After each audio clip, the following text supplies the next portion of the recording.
В центре происходит нормальная повседневная работа.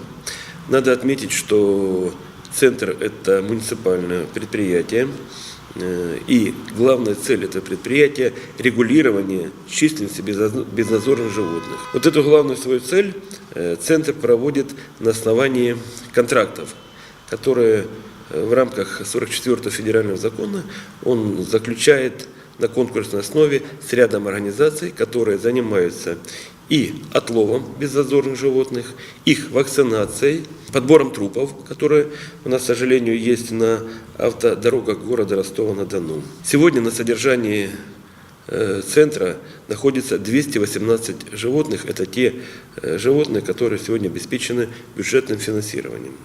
У нас сегодня, к сожалению, животные гибнут. Есть те животные, которые брошены. Есть те животные, которые сегодня заболели болезнью неизлечимой, и с этим муниципалитет должен что делать.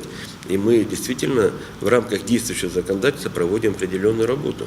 Сегодня в центре проводится проверка по ряду заявлений наших зоозащитников, которые обратились в органы прокуратуры. Сегодня работает комиссия прокурорская и проверяет факты и доводы, изложенные в заявлении наших зоозащитников. Мне бы хотелось, чтобы действительно проверка была проведена качественно и толково. Единственное, что во время проверки, конечно, все возбуждены, много эмоций, и порой и средства массовой информации, защитники выдают желаемое за действительное. Так мне необходимо ответить, что в одном из комментариев, который прошел на средствах массовой информации на канале РЕН-ТВ, было сказано о том, что трупы животных, которые находятся на морозилке в центре безнадзорных животных, выводится на местный мясокомбинат. Конечно, каждое слово, брошенное журналистами в таком контексте, сегодня вызывает недоумение у ростовчан. Конечно, хочется поправить наших уважаемых коллег-журналистов, что не на мясокомбинат соседний, а в центр, который находится у нас в Ростовской области, который занимается утилизацией биоотходов. Это тот центр, то предприятие, которое сегодня утилизирует животных, которые заболели бешенством, те, которые погибли, и так далее, и так далее. Но никак не мясокомбинат, который производит продукцию другого назначения. Первое. Второе. Доводы идут в интернете о том, что уже на Пономарева Юрия Ивановича одели наручники, то, что он сегодня уже не является директором, это тоже все необоснованно, неправильно.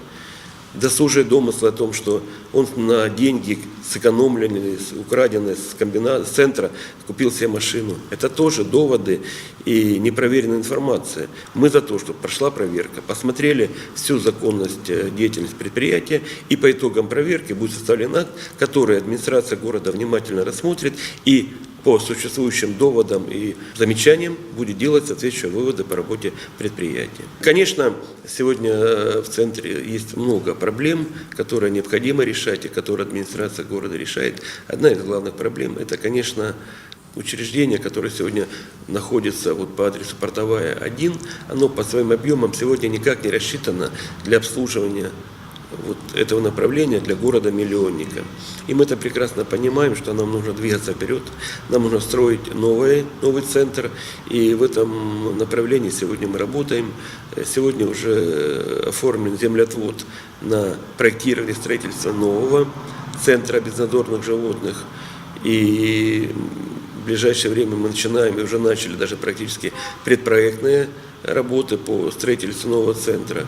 Конечно, он будет отвечать всем современным требованиям, которые будут рассчитан минимум на 1500 содержания безнадзорных животных, а сейчас вы слышали, это 218 животных, это большие разные цифры. И будут применены все современные технологии.